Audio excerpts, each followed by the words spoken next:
बस बस अब और नहीं चल सकते। 12 घंटे हो गए भूखे पेट लगातार चलते हुए। सिर्फ 12 घंटे ही हुए ना, कोई भी आराम नहीं करेगा। सब चुपचाप चलो। नहीं साहब, अब अगर हम चाहें भी तो साहब हमारे पैर साथ नहीं देंगे। भगवान के लिए साहब थोड़ी देर आराम कर लेने दीजिए। जिस मजदूर के पैर उनका साथ नहीं देंगे, उनके पैरों को इस बंदूक की गोलियों से इनाम दूंगा। अब चलो सब। संभाल कर चाची। रिचा खुद का ख्याल रख सकती है, तुम्हें इसकी चिंता करने की जरूरत नहीं है, समझे? चलो अभी, अब चलो।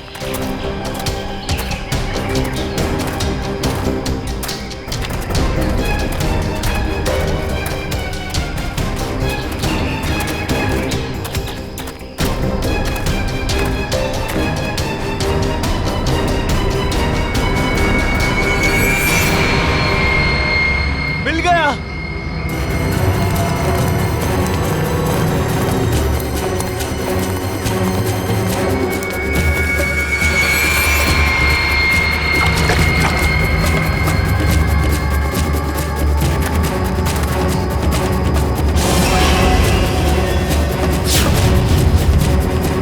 तुम सबने मेरी बहुत मदद की, अब तैयार हो जाओ अपने इनाम के लिए।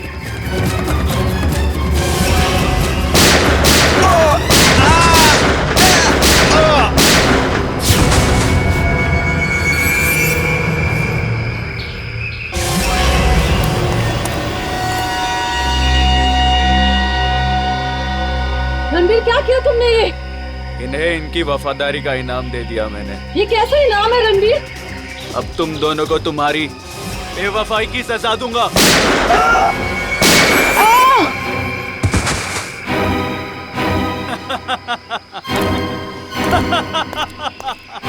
अब मैं अमर हो जाऊंगा।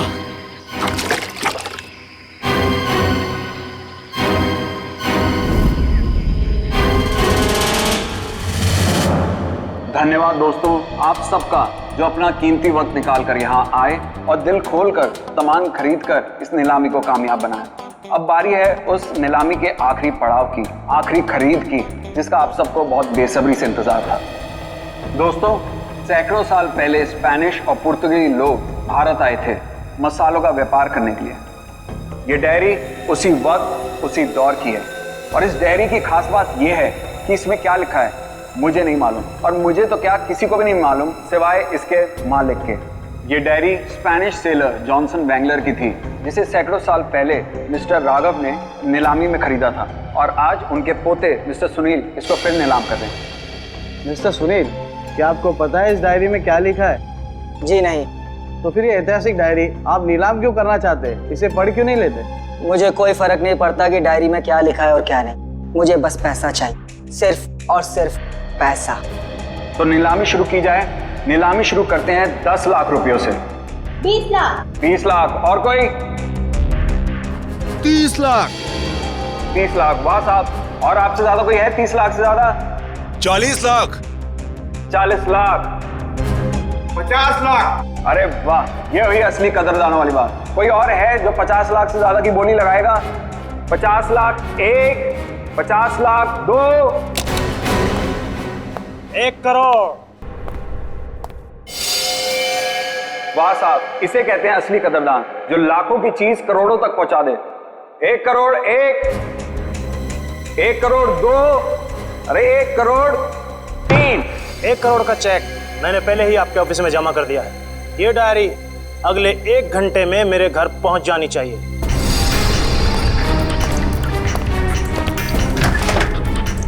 जानता नहीं तूने डायरी नहीं, अपनी मौत खरीदी है, मौत।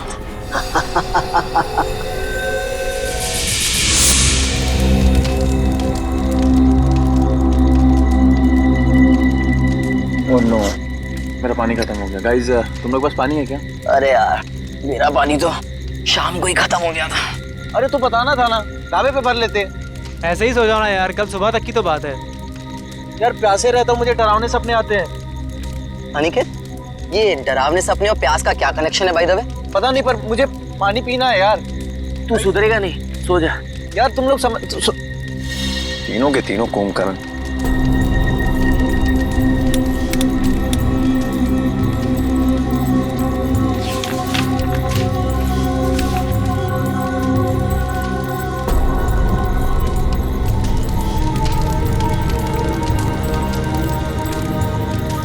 इस नक्शे के हिसाब से तालाब करीब आधे किलोमीटर दूर पे है। प्यास बुझानी है तो तालाब तक तो जाना ही पड़ेगा।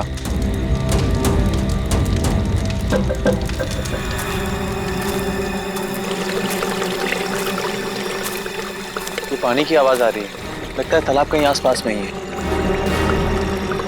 और ये नक्शा भी यही बता रहा है कि तालाब पास में है।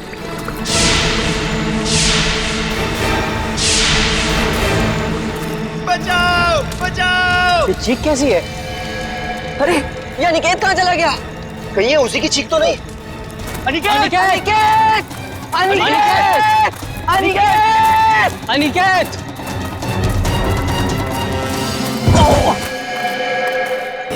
अनिकेत! कहीं ये मर गया। क्या? कौन है? ये कौन मार रहा है? भागो भागो भागो भागो यार भागो!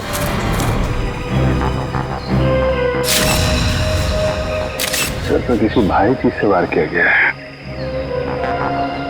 कैसे हुआ ये सब? सर कल रात अनिकेत बाहर आया पानी पीने, उसी दौरान किसी ने इसकी जान ले ली। और तो और सर हमारे साथ भी हाथापाई हुई। कितने लोग थे? सर अंधेरा काफी था, अचानक हमला हुआ और ठीक से कुछ मालूम नहीं पड़ा सर। सर हमारा एक साथी पूरब भी अब कल रात से नहीं मिल रहा। कल रात वो हमसे बिछड़ गया और मुझे तो डर है कि कहीं अनिकेत की तरह उन लोगों ने पूरब को भी। घबराओ नहीं, हम लोग पूरब को जल्दी ढूंढ लेंगे। चलो ढूंढो, देखो कुछ मिलता है क्या।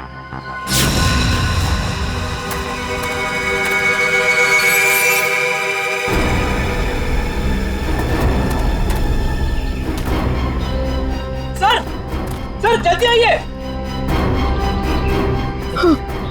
ठीक तो ना तुम? अरे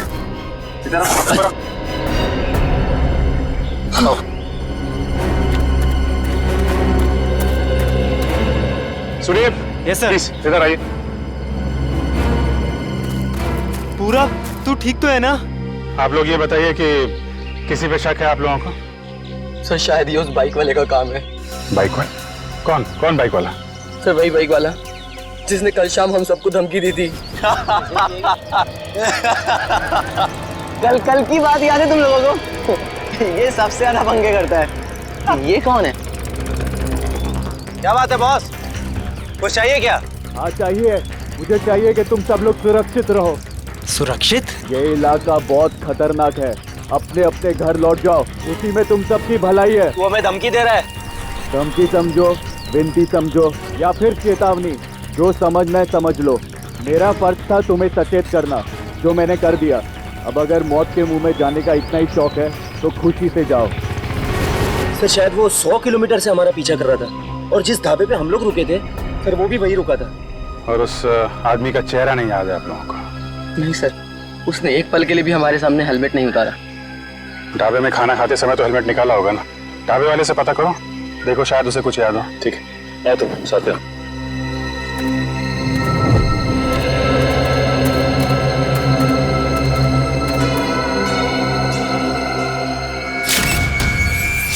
खून? खून की बूंदें? मतलब कोई जख्मी आदमी भागा यहाँ से? सर लेकिन खून बहुत ज्यादा नहीं है, जो भी है उसे ज्यादा चोट नहीं आई होगी। सर ये देखिए घसीटने के निशान हैं। मतलब उन दोस्तों के अलावा कोई और आदमी भी था जिसको उन मुजरिमों ने मारा और फिर उसे घसीटते हुए यहाँ से ले गए? सर ये रास्ता तो सीधा मेन रोड की तरफ जाता है। इसका मतलब जो भी गुनहगार था उसे इस जंगल और रास्ते का पूरा ज्ञान था। हाँ, तभी तो रात के अंधेरे में भी यहाँ पहुँचने में कोई गलती नहीं की उन लोगों ने। ये टायर के निशान, ये तो किसी बड़ी गाड़ी के लगते हैं।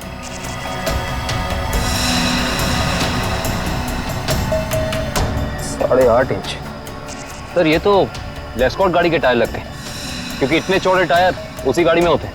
मतलब वो मुजरिम कार में बैठ के भागे, फिर वो बाइक वाला? वो तो कार में बैठ के आया नहीं होगा, नहीं तो हेलमेट क्यों लगाता है। एक काम करो, आगे जो टोल नाका है वहां जाके पता करो ये लेस्कॉट गाड़ी वहां से गुजरी है क्या। जी सर। तब तक मैं यहाँ देखता हूँ कुछ और मिलता है क्या।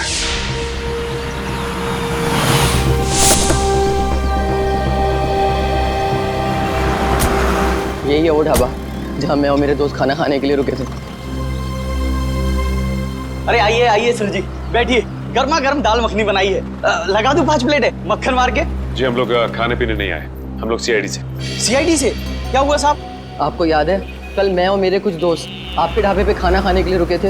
हाँ हाँ, हल्का हल्का याद तो आ रहा है, पर आपको इतनी चोट कैसे लगी? कल रात इनके ऊपर हमला हो गया और उस हमले में इनके दोस्त अनिकेत की मौत हो गई। हे भगवान, ये हो क्या रहा है आजकल?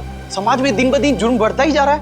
हाँ वो तो है, लेकिन हमें शक है कि इस जुर्म में एक बाइक वाला शामिल है जो कल यहाँ पे आया था। बाइक वाला? जी हाँ, उसने एक ब्लैक बाइकर सूट और ब्लैक हेलमेट पहना था और मुझे अच्छे से याद है उसके पास नलोंजन मॉडल की बाइक भी थी। एक बाइक वाला आया तो था। अच्छा, उस बाइक वाले के बारे में कुछ याद है आपको? कैसा दिखता था वो? साहब इतना तो याद नहीं, लेकिन शायद रामू को पता होगा। रामू जरा इधर आना, जरा बताना साहब लोगों को उस बाइक वाले के बारे में। जब उसने हेलमेट उतारा था तो मैंने एक ही झलक देखा था सेठ जी। बहुत अजीब आदमी था, अजीब तरीके से बर्ताव कर रहा था। देखो, तुमने उसकी एक झलक देखी ना, तुम्हें जो कुछ भी याद है हमारे लिए उसका स्केच बनवाओ।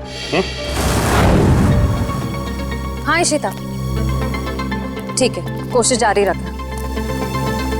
क्या हुआ श्रेया? सर, सारांश का अभी तक पता नहीं चल पा रहा।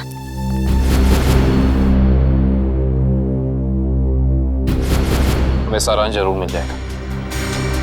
अगर वो गाड़ी इस रास्ते से गई है तो इस टोल नाके से जरूर गुजरी होगी। सही कह रहे हैं। अरे भाई साहब, यहाँ कल रात में 3 बजे के आसपास कोई लेस्कॉट गाड़ी निकली है यहाँ से? पता नहीं सर, मेरी तो दिन की शिफ्ट होती है, रात की शिफ्ट वाला शाम को आएगा। भाई साहब, ये जो सीसीटीवी कैमरा लगा है ये तो 24 घंटे ऑन रहता है ना? जी हाँ सर। इसकी फुटेज देख सकते हैं सर आप? हम लोग सीआईडी से। हाँ हाँ, देख सकते हैं। आइए।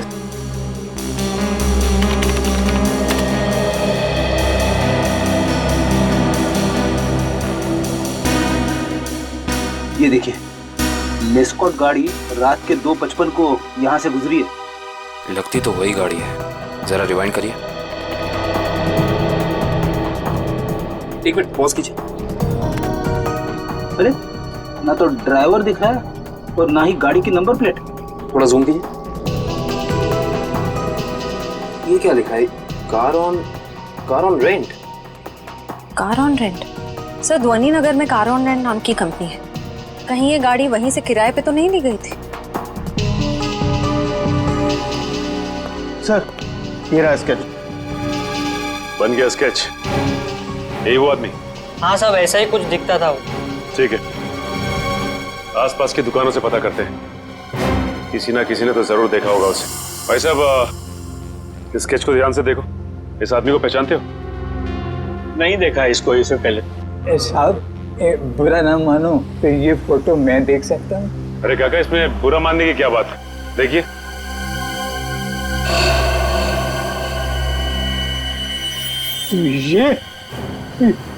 ये कैसे हो सकता है? नहीं, ये नहीं हो सकता, ये नहीं हो सकता, असंभव, असंभव। अरे काका, क्या नहीं हो सकता? क्या संभव है? ये नहीं हो सकता, रणवीर वापस नहीं आ सकता। काका, इस आदमी का नाम रणवीर है? हाँ हाँ, मैं उसे अच्छी तरह जानता हूँ, कभी नहीं भूल सकता उसे। काका, इस आदमी के बारे में आप जो कुछ भी जानते हैं प्लीज हमें बताइए। बहुत पुरानी बात है, तकरीबन 73 साल पहले मैं जब बच्चा था तो एक रात को मैंने उसे अपने पिताजी से बातें करते हुए सुना था। मदन, मेरी बात मानो, अगर तुमने मुझे उस तालाब को ढूंढने में मदद की तो तुम्हारी जिंदगी हमेशा हमेशा के लिए बदल जाएगी। मेरी जिंदगी जैसी भी है ठीक है, आप मुझे इस सबसे दूर ही रखें तो अच्छा होगा। देखो, इस इलाके से जितनी अच्छी तरह तुम परिचित हो वैसा इस गांव में कोई नहीं है। इनकार मत करो, तुम ही मुझे मेरी मंजिल तक पहुंचा सकते हो। ये सिर्फ मेरा सपना ही नहीं, मेरा जुनून भी है। बहुत ही गलत जुनून चुना है आपने रणवीर जी। अगर आप प्रकृति के नियमों के खिलाफ जाएंगे तो प्रकृति आपको कहीं का नहीं छोड़ेगी। वो जगह शापित है, शापित, ना जाने कितने लोगों की जान ले चुकी है। भूल जाए अपने इस सपने को। क्या तुम भूल सकते हो अपनी बीवी को, जो इस वक्त अस्पताल में जिंदगी और मौत के बीच में झूल रही है? नहीं ना? वैसे ही मैं अपने सपने को नहीं भूल सकता। जरा सोचो, अगर वाकई उस तालाब के पानी में मौत को हराने की ताकत है तो तुम्हारी पत्नी को एक नई जिंदगी मिल सकती है। सोच क्या रहे हो मदन? हम एक दूसरे की मदद से अपने आने वाली जिंदगी को सुधार सकते हैं। तो बोलो, मंजूर है?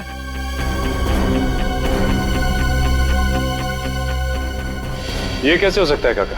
आपके कहने के मुताबिक आज से 73 साल पहले यानी कि 1941 में ये आदमी जैसा दिखता था आज भी वैसा ही दिखता है। हाँ, तभी तो मैंने कहा था असंभव, ये अजूबा कैसे हो सकता है? और इसी की वजह से तो मैंने अपने पिताजी को खोया था। इसकी वजह से आपने अपने पिता को खोया? हाँ, ये मेरे पिताजी को बहकाकर एक तालाब पे लेकर गए थे। बोले उस तालाब का पानी पीने से आदमी हमेशा के लिए अमर हो जाता है और उसकी उम्र आगे बढ़ने से रुक जाती है।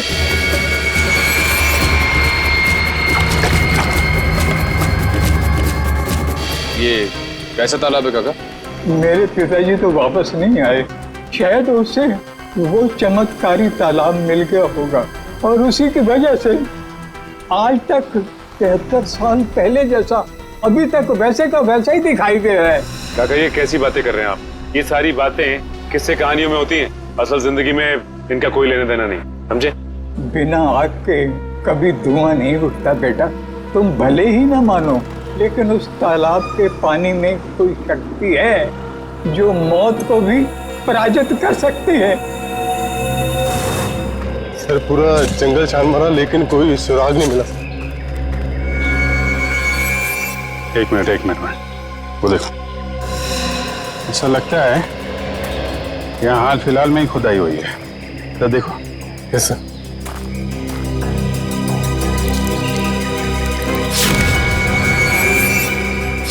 हाँ, यहाँ पे कुछ है सर।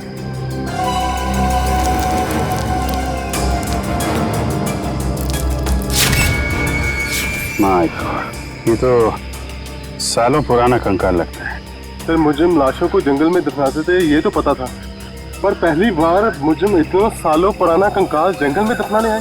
पता नहीं वंश, दफनाने आए थे या फिर निकालने। गुड मॉर्निंग डॉक्टर साहब। What is so good about this morning? ये लो, हेलो हाय ना करो तो नाराज और करो तो मुश्किल। अरे इतने उखड़े हुए क्यों हैं सर आप? भाई साहब, जब आपको पता लगेगा ना कि अनिकेत की मौत कैसे हुई, आप भी इतने ही उखड़ जाएंगे।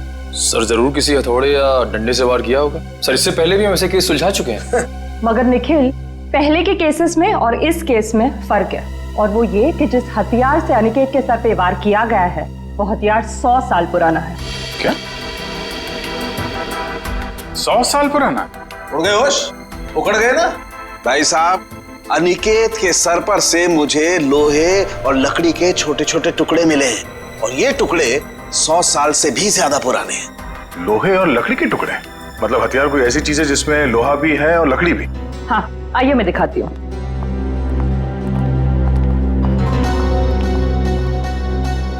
ये देखिए, कुछ इस तरह। मगर सर इतना पुराना हथियार खूनी के हाथ लगा कहाँ से? शायद दादा परदादा के जमाने से घर पे रखा होगा, अब निकाला है काम के लिए। और अगर मैं कहूं कि ये कंकाल जो आप लोग लेके आए हैं, ये कंकाल भी 100 साल से ज्यादा पुराना है, तो मतलब कितना पुराना है ये कंकाल? जिस तरह वो हथियार 100 साल पुराना है, ठीक उसी तरह ये कंकाल भी 100 साल पुराना है। मतलब ये मरने वाला भी अंग्रेजों के जमाने का है? अंग्रेजों के जमाने का नहीं है, अंग्रेज ही है। जी हाँ, इसकी हड्डियां हमें ये बताती है कि ये शख्स कोई यूरोपियन है, एशियन नहीं है। 100 साल पुराना हथियार और 100 साल पुराना मुर्दा, वो भी विदेशी। आज के जमाने में किसी को इसमें क्या दिलचस्पी हो सकती है? इस फोटो को ध्यान से देखिए। ये सफेद रंग की लेस्कॉट गाड़ी आप ही के यहाँ से किराए पे ली गई थी? माफ कीजिए सर, इस फोटो में कार की नंबर प्लेट नहीं दिख रही है, इसलिए बता पाना मुश्किल है कि कार किसने किराए पर ली थी। अरे भाई कमाल करते आप, है तो आप ही की कंपनी की गाड़ी ना, नंबर प्लेट ना सही कुछ और देख के पहचान लीजिए। सर 100 से ज्यादा गाड़ियां हैं हमारी कंपनी में और इसी मॉडल इसी रंग की करीब 20 गाड़ियां हैं। सर इस तरह बता पाना मुमकिन नहीं है। तो आप एक काम कीजिए, आप हमें ये बताइए कि ऐसी सफेद रंग की लेस्कॉट गाड़ी कितने लोगों ने पिछले एक हफ्ते में किराए पे ली है यहाँ से? 1 मिनट सर।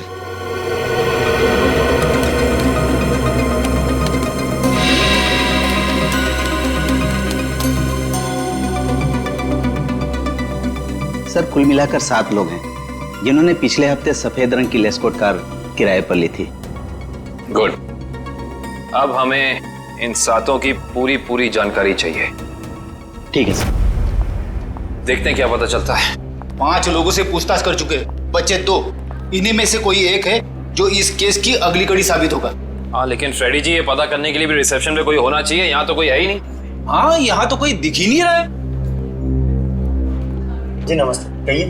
हम लोग CID से। एक्चुअली अमर नाम के एक इंसान की तलाश में हैं हम। बात यह है कि उसने सफ़ेद रंग की एक लेस्कॉट गाड़ी को हायर किया और अपने एड्रेस की जगह उसने आपके इस होटल का एड्रेस दिया, इसीलिए हम। Just a minute. मिस्टर अमर, वो तो कल ही चेकआउट कर गए। अच्छा, आपने अपने रिकॉर्ड्स के लिए उसका कोई ID प्रूफ तो लिया होगा ना? लाइसेंस, पैन कार्ड वगैरह दिखाइए जरा। मैडम, लिया तो था, लेकिन आज ही सुबह हमारे कंप्यूटर का हार्ड ड्राइव क्रैश हो गया और उसी के साथ सारा डेटा चला गया। माफ कीजिएगा। अच्छा, ये अमर दिखता कैसा था? उसका हुलिया कैसा था? आप कमरा नंबर 701 वाले अमर सर की बात कर रहे हैं ना? हाँ राजू, उसी के बारे में बताइए इन लोगों को। क्या था उसका हुलिया? कद यही कोई 5.5 फुट लंबा और हाँ, छोटे छोटे बाल और आंखों का रंग काला था। कद 5.5 फीट, छोटे बाल। इसका मतलब CCTV फुटेज में जो हमें इंसान दिखा था वो अमर नहीं हो सकता, क्योंकि वो लंबा था और उसके बाल भी छोटे नहीं थे। अच्छा, ये अमर से कोई मिलने आया था उसके कमरे में यहाँ पे? हाँ साहब, 2 लोग मिलने आए थे। उनमें से एक का नाम संजय था और दूसरे का कुछ और कल साहब उन लोगों ने दारू पीकर काफी झगड़ा भी किया था। झगड़ा? तुम्हें पता है किस बारे में ये झगड़ा हुआ था? ये तो मैं नहीं बता सकता साहब, लोग अक्सर दारू पीकर बहक जाते हैं। कोई ऐसी बात जो तुम्हें याद हो जो वो लोग कर रहे थे? कुछ याद है? हाँ साहब, कुछ अजीब अजीब चीजों के नाम ले रहे थे, जैसे फावड़ा, कुल्हाड़ी, कुदाल। मतलब ऐसा सामान जो जमीन की खुदाई में काम आता है। चलो, इससे ये तो पता चल गया कि जंगल में वो जमीन खोदी किसने थी। जिस तरीके के औजारों की बात वो वेटर कर रहा था, उससे तो यही लगता है कि ये संजय एक आर्कियोलॉजिस्ट है। संजय आर्कियोलॉजिस्ट जो अमर के साथ वहाँ गड़े हुए मुर्दे उखाड़ने गया था। जरूर कुछ न कुछ खास बात है उस पुरानी लाश में, वरना कोई इतने सालों बाद सोते हुए मुर्दे को क्यों जगाएगा। और शायद अनिकेत ने उन्हें ये खुदाई करते देख लिया, जिसकी कीमत उसे अपनी जान देके चुकानी पड़ी। लेकिन उस बाइक वाले का क्या, जिसे उस बुढ़े आदमी ने पहचान लिया था? उसके मुताबिक तो वो तालाब का पानी पी के हमेशा हमेशा के लिए अमर हो गया। फ्रेडी, इस दुनिया में कोई आदमी अमर नहीं होता। जरूर उस बुढ़े आदमी का कुछ ना कुछ हाथ है इस अपराध में। सर, इस बाइक वाले के बारे में बड़ी अजीब बात पता चली है। क्यों? ऐसी क्या अजीब बात है? ये देखिए सर, इस अखबार की तारीख 13 जून 1941, यानी कि आजादी से भी पहले। आश्चर्य सर, ये आदमी उस वक्त से वांटेड है। इसने उस वक्त भी कुछ लोगों के खून किए थे। बहू, वही आदमी? ये कैसे हो सकता है? अभिजीत, अगर ये मान के चले कि 1941 में इस आदमी की उम्र 20 साल रही होगी, तो उस हिसाब से तकरीबन आज जिसकी उम्र 90 साल से ज्यादा हो, 90 साल का कोई आदमी इतना जवान कैसे दिख सकता है? हाँ पंकज, ओके ठीक है सर। संजय के घर का पता चल गया, खातीपुरा में रहता है वो। खातीपुरा?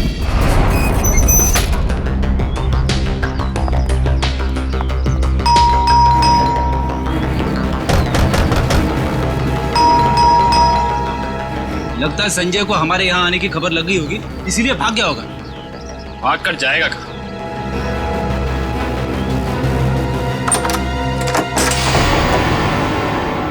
अच्छी तरह से तलाशी लो इस घर की, कुछ ना कुछ तो जरूर मिलेगा।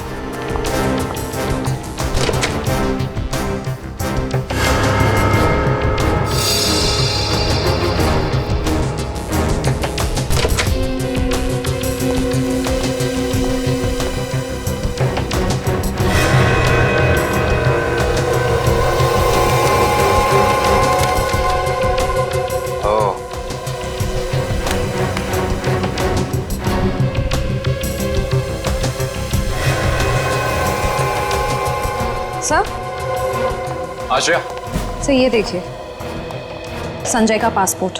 इस पे काफी सारे देशों के वीजाज लगे हैं। तो लगता है इस भाई साहब को सैर सपाटे का बहुत शौक था। ये देखो श्रेया, इसकी चेकबुक की डिटेल से साफ साफ पता चल रहा है कि इस इंसान ने करोड़ों रुपए खर्च किए हैं म्यूजियम्स और नीलामियों से सामान खरीदने में। देखो, इसका मतलब संजय बहुत अमीर है और आर्ट में काफी दिलचस्पी रखता है। अब इसे ये दिलचस्पी आर्ट में है या किसी खास चीज में, ये तो वक्त ही बताएगा। लेकिन एक बात तो तय है, ये संजय किसी की तलाश में है, कोई ऐसी चीज जो इसे दुनिया के कोने कोने में ले जा रही है, हर म्यूजियम, हर बड़ी नीलामी तक। सर, हाँ, अलमारी में से ये डायरी मिली है, छुपा के रखी हुई थी। दिखने में तो ये कोई ऐतिहासिक डायरी लगती है। कुछ तो खास बात है इस डायरी में, काफी नायाब और अलग किस्म की डायरी है ये। सर, शायद संजय ने इस डायरी को किसी नीलामी में खरीदा होगा। अभी पता चल जाएगा, जरा हाथ लगाइए। ओह, तो ये उसी स्पेनिश शिप के कैप्टन की डायरी है जो अपनी हर यात्रा के बारे में अपनी डायरी में लिखा करता था। ये वही डायरी है। इसका मतलब इस डायरी में उस रहस्यमय तालाब के बारे में भी जरूर लिखा होगा। सर, इसका मतलब संजय भी उस रहस्यमय तालाब को ढूंढ रहा था, इसलिए उसने ये सारा सामान खरीदा। हो सकता है श्रेया, लेकिन अगर ये वही डायरी है तो उस रहस्यमय तालाब का नक्शा, कोई मैप, कोई जरिया जरूर होना चाहिए इसमें।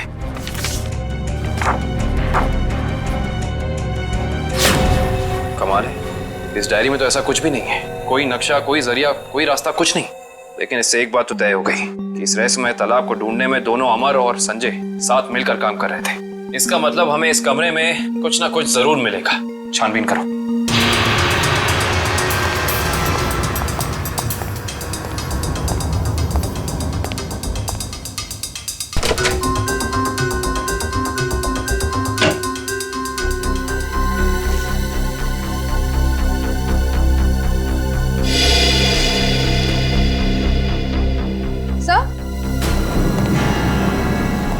ये देखिए, क्या बता? संजय ने अपने सारे पुराने सामानों की कार्बन डेटिंग करवाई है, किसी डॉक्टर वीरेन से।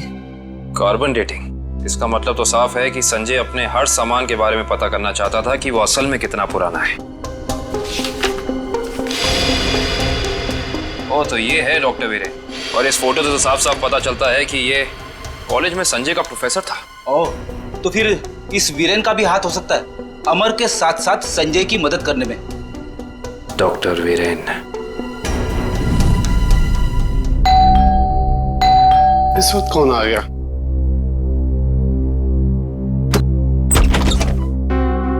आप लोग? हम लोग सीआईडी से, डॉक्टर वीरेन से मिलना है। अभी बुलाता हूं सर।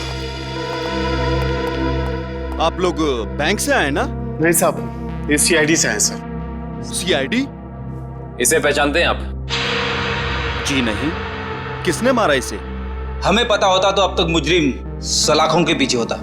देखिए, मैं इस मामले में आपकी कोई मदद नहीं कर सकता। चलिए, इस मामले में ना सही, लेकिन किसी और मामले में हमारी मदद कर दीजिए। मैं कुछ समझा नहीं। मैं समझाता हूँ। आप हमें उस रहस्यमय तालाब के बारे में बताइए, जिसका पानी पीकर इंसान कभी मरता नहीं है, जवान रहता है, अमर हो जाता है। ये क्या मजाक कर रहे हैं आप? अगर ऐसा कोई तालाब होता तो दुनिया में मौत नाम की चीज ही नहीं होती। कमाल करते हैं आप भी। हमें तो लगा कि आपके स्टूडेंट संजय ने आपको सब कुछ बताया होगा, लेकिन उसने आपको तालाब के बारे में कुछ नहीं बताया लगता है। संजय? तो आप संजय को जानते हैं? सिर्फ जानते ही नहीं, उसके घर होकर आ रहे हैं, जहाँ हमें पता चला है कि वो अपनी हर पुरानी चीज की कार्बन डेटिंग डॉक्टर वीरेन से कराता है, यानी कि आप। देखिए, संजय एक आर्कोलॉजिस्ट है और ये तो उसके एक काम का हिस्सा है। हिस्सा? हिस्से से याद आया कि आपके हिस्से की कॉफी ठंडी हो रही है डॉक्टर साहब, पी लीजिए। ठंडी कॉफी पीने में कोई मजा नहीं है। वैसे ये कॉफी का दूसरा कप किसके लिए?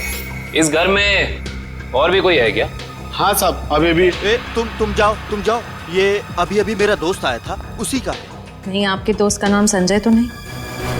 देखिए वीरेन साहब, आप शक्ल से तो निहायत ही शरीफ इंसान लगते हैं। अब इस संजय की वजह से आपको जेल में जाकर चक्की पीसनी पड़े, हम में से किसी को भी अच्छा नहीं लगेगा। मैं वाकई नहीं जानता कि संजय कुछ गैर कानूनी काम कर रहा है। लेकिन अब तो पता चल गया ना, आपकी भलाई इसी में है कि जो कुछ भी है सच सच बता दो। देखिए, संजय को कुछ पोर्तुगली एक्सप्लोरर का सामान मिला था, उसमें लैटिन भाषा में कुछ लिखा हुआ था। उसका मतलब जानने के लिए वो मेरे पास आया था। इसका मतलब वो मुर्दा उसी पुर्तगाली एक्सप्लोरर का होगा और उसी की सामान की तलाश में संजय जंगल में गया था। क्या लिखा था लैटिन भाषा में? उसमें एक गुफा का नाम लिखा था, सिनारी गुफा। शिनारी गुफा। अरे बाप रे! अरे बाप रे बाप! पूरी बॉडी बज रही है। यहाँ पे आके मैंने अपनी बहादुरी तो दिखा दी, अब बता भी देता हूँ, कुछ नहीं है यहाँ पे। चलिए वापस चलते। अरे रुकिए रुकिए रुकिए फ्रेडी जी, इतनी बहादुरी दिखाई है तो थोड़ी और दिखा दीजिए। सर, हाँ सर। ये देखिए, अजीब निशान बने हुए हैं।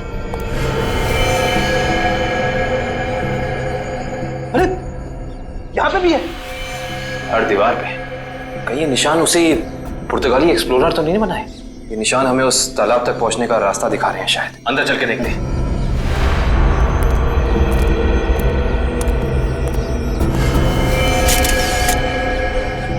दो लाशें।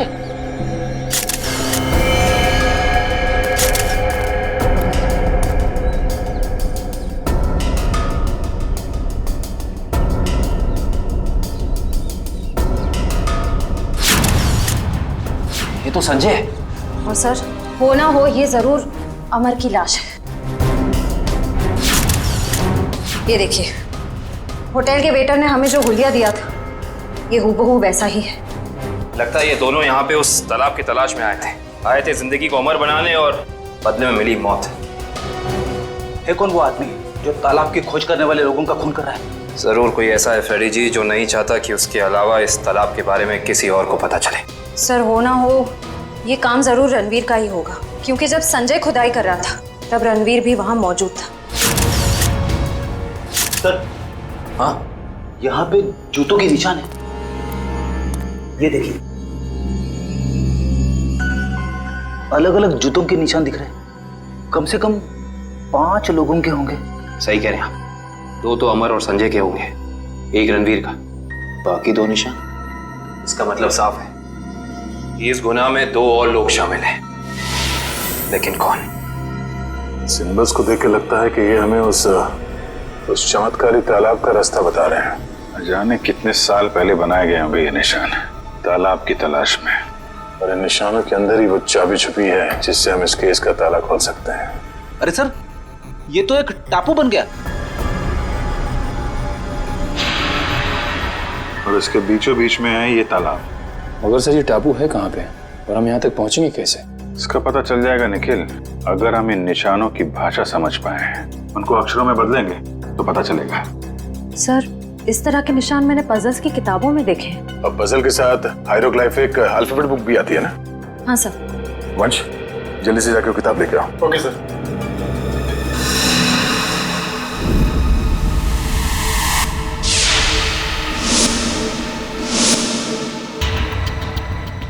इस किताब में जो अक्षर दिए गए हैं उसके हिसाब से तो ये बन रहा है ANDAVIA,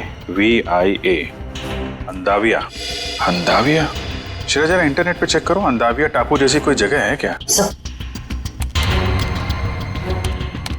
सर, ये देखिए, ये अंदाविया नाम का टापू भारत के दक्षिणी दिशा में, यानी कि इंडियन ओशन में। मगर सर, यहाँ लिखा है कि ये टापू बिल्कुल खाली है, यहाँ कोई नहीं रहता। और इस टापू का मौसम और वातावरण रहने के अनुकूल नहीं है। अब समझ में आया कि किसी को ये चमत्कारी तालाब मिला कैसे नहीं। तो इस केस का अंत इस अंदाविया टापू में ही होगा।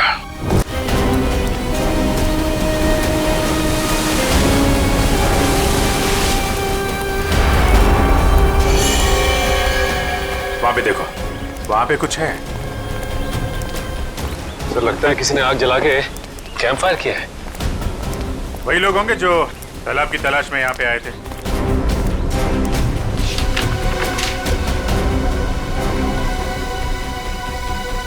इस मैप के हिसाब से तो उत्तर दिशा में करीब 7 किलोमीटर अंदर है वो तालाब। एक काम करते हैं, यहाँ से सब लोग अलग अलग हो जाते हैं। किसी को कुछ भी मिलता है फौरन एक दूसरे को इन्फॉर्म करेंगे। ओके? Yes sir. सचिन,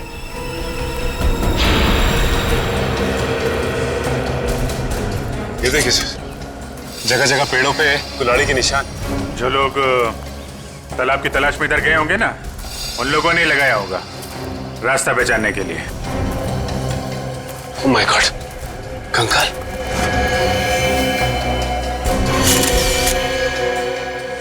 न जाने कितने साल पुराना मुर्दा है ये।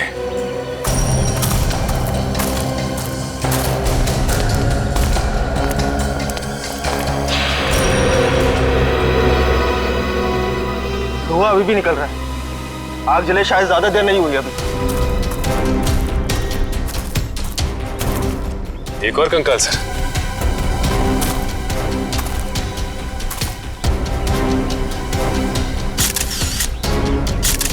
सर, जिंदगी देने वाले तालाब ने न जाने कितने लोगों की जानें ले ली है। जिंदगी तालाब नहीं ले रहा है सचिन, कोई इंसान ले रहा है जिसका कोई ना कोई राज जुड़ा है उस तालाब के साथ। और न जाने कितने कंकाल देखने को मिलेंगे। ये तो ट्रैप है, कोई आ रहा है।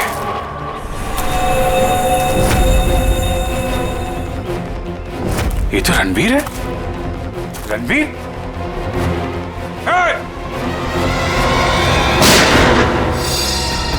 गोली चलने की आवाज इस तरफ से आई। कहीं उनको कुछ हो तो नहीं है? चलो।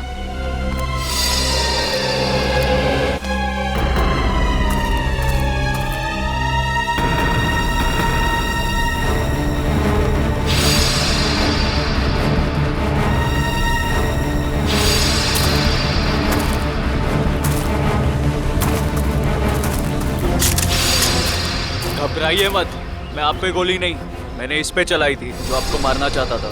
तुम रणवीर हो ना? रणवीर तो मेरे दादाजी का नाम था। मैं आकाश हूँ। आकाश, तुम्हारी शक्ल बिल्कुल तुम्हारे दादाजी से मिलती है। हाँ, ये बात पहले कई लोग बोल चुके हैं मुझे। मगर तुम अपने दादाजी की तरीके से चमत्कारी तालाब के चक्कर में कैसे पड़ गए? 2 महीने पहले मैं ये देश में भी नहीं था, यूएस में लॉ की पढ़ाई कर रहा था कि अचानक मेरी मुलाकात संजय से हुई।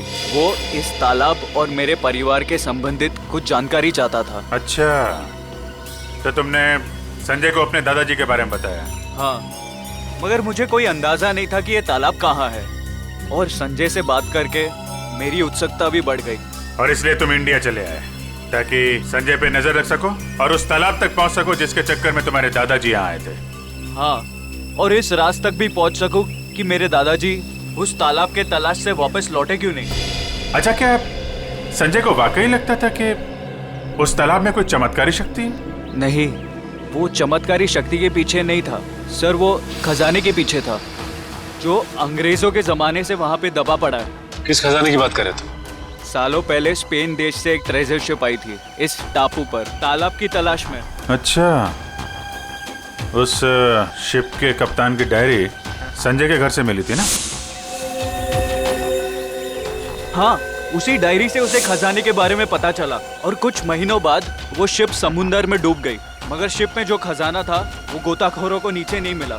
मतलब उस शिप के किसी आदमी ने शिप डूबने से पहले उस खजाने को यहीं इस टापू में कहीं छुपा दिया है। हाँ, और संजय को उस खजाने की तलाश थी, ना कि किसी चमत्कारी पानी की। सर, आप लोग ठीक तो है ना?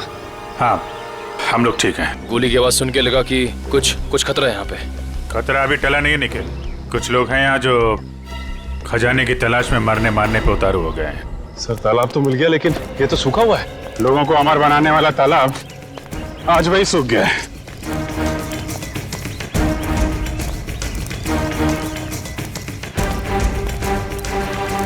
सर, सोने का सिक्का? सोने का सिक्का? मतलब खजाना था यहाँ पे? सर, इसका मतलब वो आदमी खजाना लेके ये लोग इस तरफ से निकल गए बाहर। सर, ये रास्ता तो टापू के दूसरे हिस्से जाता है। मैं भी वहीं से आया था और उन लोगों की नाव भी वहीं पे थी। टापू की दूसरी तरफ? हाँ, रोकना होगा उन्हें। जल्दी आओ तुम लोग, आ जाओ आ जाओ।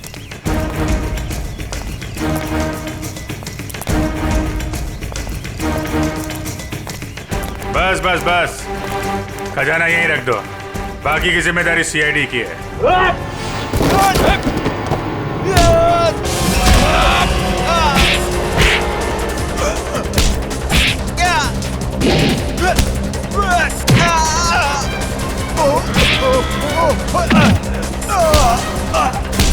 Oh!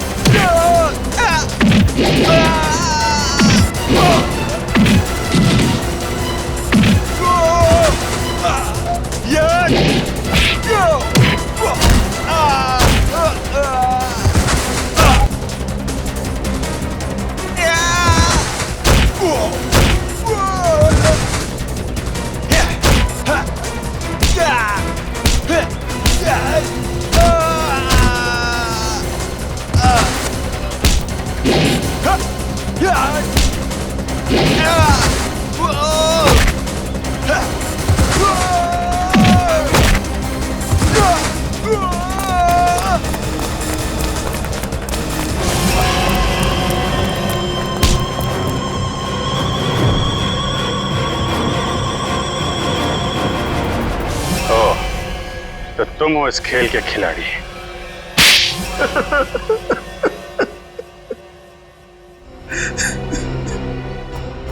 हाँ, मैंने ही मारा है अमर को, संजय को और अनिकेत को भी।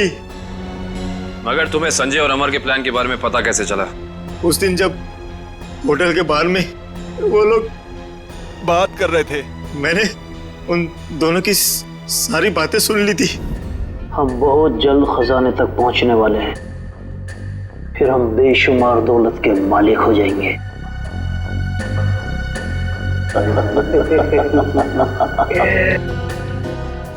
ओ, तो उन दोनों का पीछा करते करते तुम वहां जंगल तक पहुंच गए। हाँ, अमर और संजय वहां खुदाई कर रहे थे। मैं अपने आदमियों के साथ वहां पहुंच गया और अमर की खुद पिटाई की। संजय डर गया और इस बात के लिए राजी हो गया कि खजाने का पता लगाकर वो मुझे उसका 90% दे देगा। और अनिकेत ने तुम्हें ये जुर्म करते हुए देख लिया तो उसका भी खून कर दिया तुमने। हाँ, उसकी तो किस्मत ही खराब थी, बेमौत मारा गया। और जब संजय मुझे उस गुफा तक ले गया, मेरा काम खत्म हो गया। उसे जिंदा रखना मैंने जरूरी नहीं समझा। किस्मत तो तुम्हारी खराब है। जिस खजाने की लालच में तुमने इतना बड़ा गुनाह किया, उसका 1 रुपया भी खर्च नहीं कर पाओगे तुम। फांसी होगी तुम्हें।